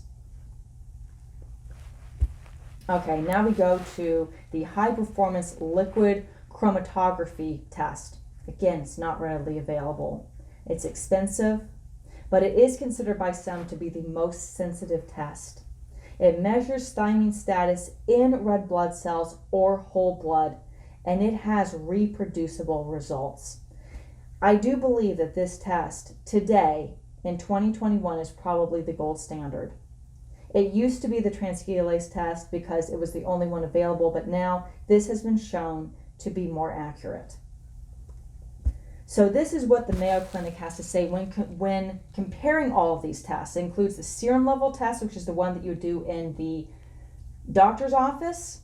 It's the transcromatosis test, and then finally the chromatography test. Whole blood thiamine testing is superior to current available alternative tests for assessing thiamine status. Serum or plasma thiamine testing suffers from poor sensitivity and specificity, and less than 10% of blood thiamine is contained in plasma. That is your serum test that your doctor is doing at the doctor's office. The transcromatosis determination, which is the activity test, once considered the most reliable means of assessing thiamine status, is now considered an inadequate method. The transcromatosis method is an indirect assessment. Since transcromatosis activity requires thiamine, decreased transcromatosis activity is presumed to be due to the decrease of thiamine. However, the test is somewhat nonspecific, as other factors may decrease transcromatosis activity. Transcromatosis is less sensitive than the liquid chromatography test. I'm not going to say all that. It has poor precision and specimen stability concerns. So the transcromatosis is less sensitive, it has poor precision and specimen stability concerns. So that is the reason why this transcromatosis activity test just isn't as good as the chromatography test according to the Mayo Clinic. And the serum test, like I said, it's not that it's not worth doing because it's an easy test to do at your doctor's office and it's cheap, but the likelihood of it catching a thiamine deficiency problem is really low. What is the ultimate conclusion when it comes to metronidazole-induced thiamine deficiency disease? Well, first of all, one thing I want to say is that there's a lot of medical literature out there about metronidazole toxicity. This drug has been on the market for almost 60 years now. And while the primary cause of metronidazole toxicity seems to be its depletion of thiamine, there are several other theories out there about its toxicity.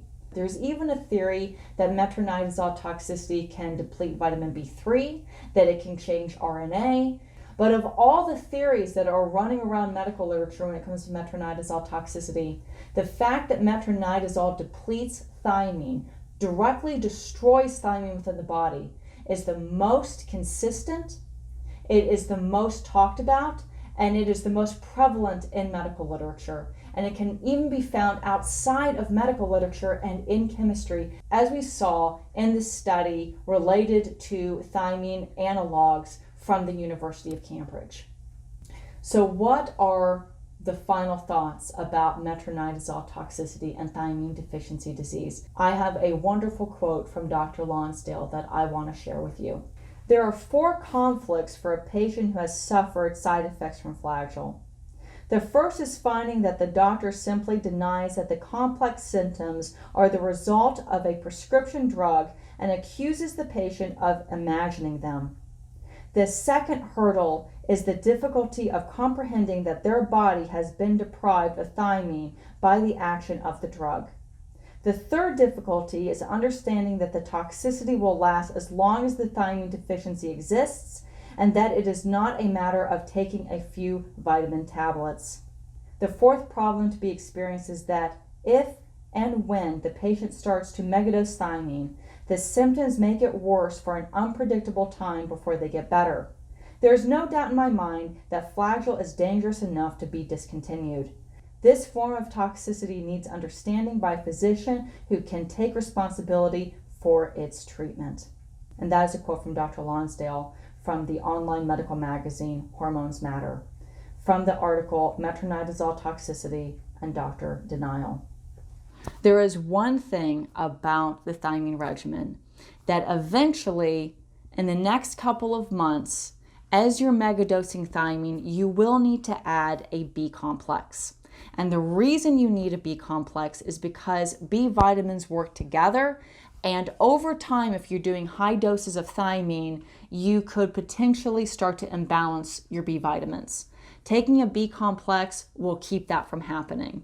So thiamine, B complex, magnesium, and you're good. Lastly, I want to say one more thing before I go, and that is to any physician who might be listening. It means a lot to me and anyone suffering from metronidazole toxicity that you would take the time to listen to a patient give a pretty long lecture about this condition. I really hope that if you do have a patient who's suffering from this, that you're able to help them, especially with the information provided. And by all means, please go to the links I have below and take a look at what I've found, and hopefully that will help you out. There is one thing I do want to say though, and that is, just in case I wasn't able to convince you that this is what metronidazole toxicity is, I want to ask what the consequence is if I'm wrong or if I'm right. It is possible that I'm wrong. Medical literature could be wrong. After all, some of that information sometimes gets piggybacked, and sometimes doctors, researchers make assumptions that haven't really been proven, and then people start to make the wrong conclusions. So just imagine for 1 second that I am wrong and that metronidazole toxicity really has nothing to do with thiamine deficiency disease. What's the consequence? Well, the consequence is you might accidentally give your patient thiamine and magnesium when they didn't really need it, and that you were hoping that those things would help your patient feel better, and they didn't really help a whole bunch, if at all. That's the consequence. There's no medical literature showing that taking high doses of thiamine causes any form of toxicity. So just imagine for 1 second that I'm wrong and you accidentally give your patient thiamine. The consequences of that are pretty much zero. Now just imagine for one moment that I'm right and you don't give your patient thiamine. You convince your patient that they don't need thiamine, that metronidazole toxicity isn't a thing. What's the consequence? Well, the consequence is that if you are wrong, you could potentially be condemning your patient to months, if not years, of suffering and potentially permanent disability. For any physician who's listening, we really do appreciate that you've been here, that you've given me the opportunity, us really, because this is for anybody suffering from metronidazole toxicity, an opportunity to be heard. And for any patient who's listening, I want you to know that I am so sorry that this has happened to you. Like I've said in previous videos, I've been there myself. It is a hard road. And I hope that this video helps you. Thank you for watching, and I wish you a speedy recovery. Bye.